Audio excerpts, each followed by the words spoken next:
¿Qué harías si un secreto enterrado durante años en tu pueblo comenzara a resurgir, despertando fuerzas oscuras que pensabas que solo existían en las leyendas? La historia que te contaré hoy podría quedarse en tu mente mucho después de que termine. Acompáñame en este relato que combina el misterio, lo paranormal y el terror, y prepárate, porque lo que viene a continuación no es apto para corazones sensibles. En un pequeño pueblo de menos de 1000 habitantes existía un cementerio que nadie osaba mencionar. Aquel lugar, apartado del resto, parecía tener un pacto de silencio con los lugareños. No había un solo habitante que no supiera que ese cementerio era un territorio prohibido. Sin embargo, una noche todo cambió. El lugar, siempre vacío y desolado, se convirtió en el epicentro de un escándalo que rápidamente se propagó por todo el pueblo. 7 tumbas habían sido profanadas, dejándolas completamente vacías. Aún no existían las redes sociales como las conocemos hoy en día, pero las fotos comenzaron a circular en cadenas de correos electrónicos y en los pocos foros que existían para mantener informada a la comunidad. Yo sabía algo que había guardado en secreto durante semanas. Pero, ¿cómo podría hablar de aquello que había visto sin exponerme a problemas mayores? Sin embargo, aquella mañana, mientras la policía patrullaba constantemente el cementerio, los rumores comenzaron a correr más rápido que la pólvora. Se decía que habían encontrado algo.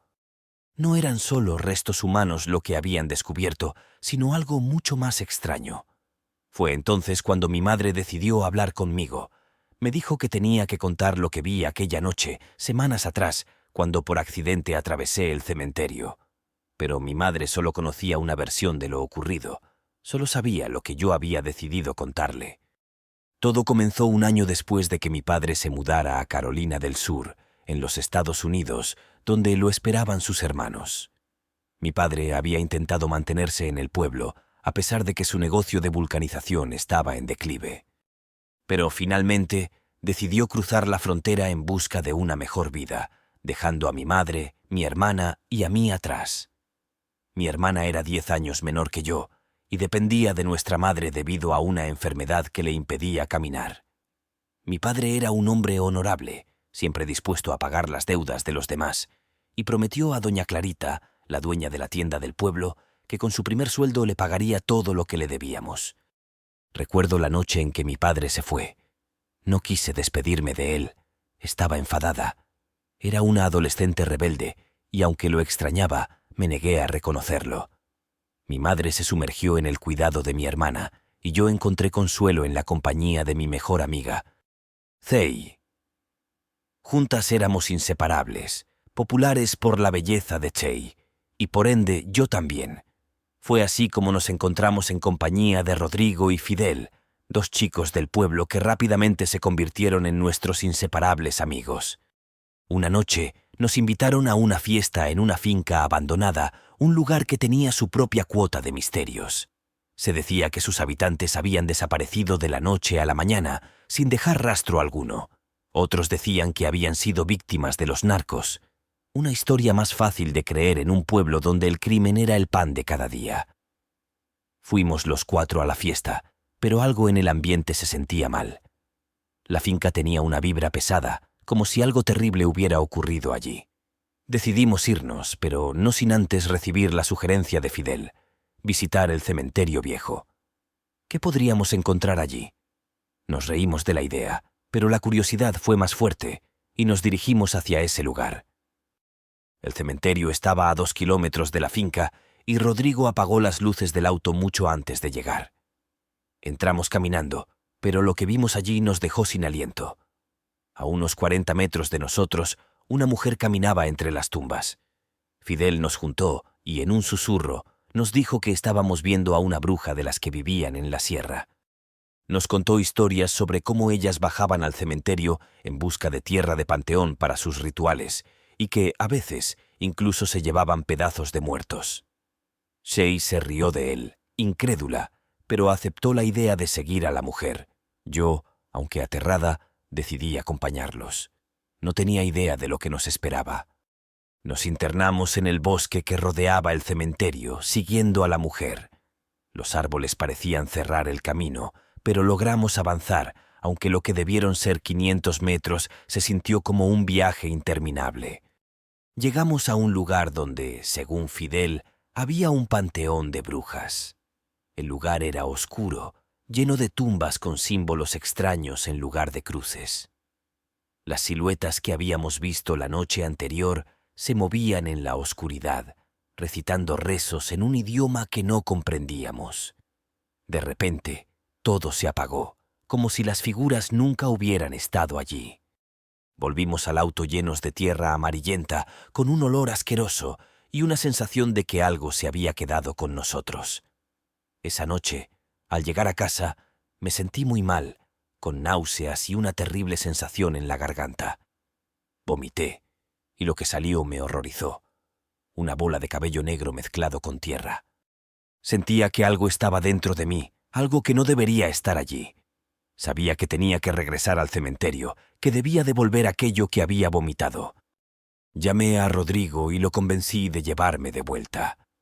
Mientras subíamos hacia el panteón de brujas, una tormenta comenzó a caer, como si la naturaleza intentara impedir nuestro paso. Rodrigo decidió esperar a mitad del camino mientras yo continuaba sola.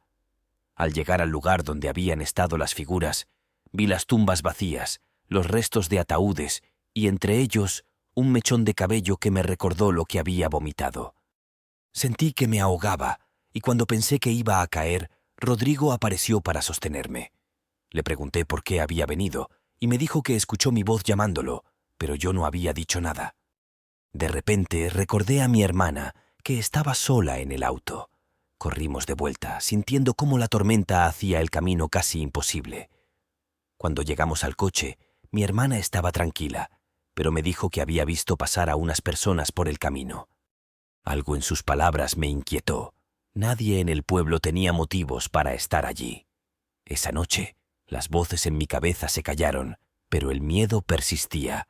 Sabía que esto no había terminado. Varias noches después, me despertó un ruido afuera de la casa. Me asomé por la ventana y vi una figura negra que se movía rápidamente, como si fuera un gato gigante. Me acerqué a la puerta del cuarto de mi hermana, que estaba abierta, y escuché sus pasos acercándose con dificultad. «Hay gente afuera», me dijo. «Son unas señoras». Me asomé por la ventana, y allí estaban, las mismas figuras que habíamos visto en el panteón.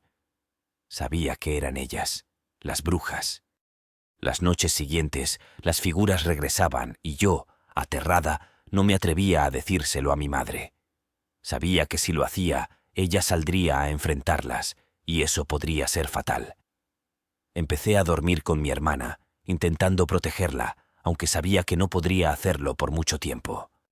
Una noche, mientras bebía agua, noté que la puerta de atrás estaba abierta, con huellas de tierra amarillenta que llegaban hasta el cuarto donde yo dormía. Asustada, me acerqué a la sala y vi una figura sentada en una silla. Mi corazón se detuvo, pero al mirar con atención me di cuenta de que era solo un montón de telas de mi madre. Respiré aliviada, pero cuando me giré para volver a la habitación, algo me hizo detenerme.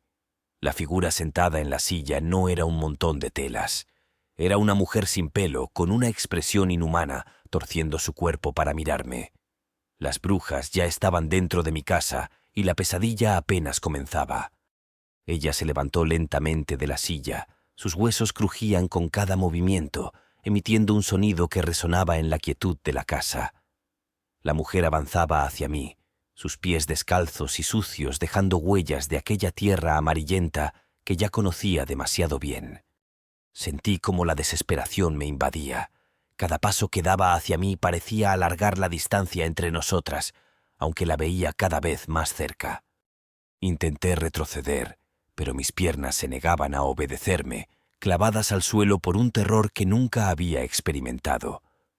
El aire en la habitación se hizo más denso, y una opresión en el pecho me hacía sentir como si estuviera a punto de desmayarme. La mujer alzó su mano, una garra larga y huesuda, y la dirigió hacia mi rostro. Podía sentir el frío que emanaba de ella, un frío que penetraba hasta mis huesos. De repente escuché un golpe en la puerta de la entrada.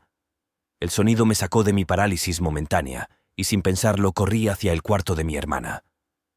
Ella dormía profundamente, ajena al horror que se había instalado en nuestra casa. La sacudí para despertarla, pero no respondía. Su respiración era superficial y su piel estaba fría al tacto, como si la vida se estuviera escapando de su cuerpo. La figura apareció en el umbral de la puerta del cuarto. Esta vez no estaba sola. Detrás de ella, otras dos mujeres se materializaron en la penumbra. Todas compartían la misma apariencia inhumana, sin pelo, con rostros marcados por profundas cicatrices y una mirada que parecía absorber toda la luz de la habitación. Comenzaron a susurrar en un idioma que no comprendía, pero que me provocaba un dolor agudo en la cabeza, como si cada palabra fuera una aguja perforando mi cerebro. Si te ha gustado esta historia y quieres escuchar la continuación, no olvides suscribirte a nuestro canal. Si eres fanático del terror, gracias por acompañarnos y prepárate para lo que viene.